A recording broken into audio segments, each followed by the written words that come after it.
우양구 차렷 경례.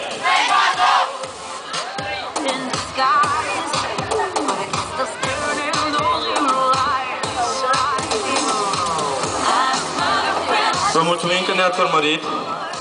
Vă așteptăm pe cei care doresc să practice acest sport la antrenamente. Vă rugăm să ne scuzați micile emoții și micile ezitări. Dacă toate plăcile de lemn s-ar fi spart, toată lumea ar fi crezut că e foarte ușor. Este vorba de foarte multă muncă, foarte mult exercițiu și din cauza emoțiilor mai sunt și mici ezitări. Vă rugăm să-i aplaudați, sunt prietenii voștri, frații voștri, colegii voștri. Vă mulțumim că ne-ați urmărit și vă dorim distracție plăcută în continuare. 우양구 차렷 경례.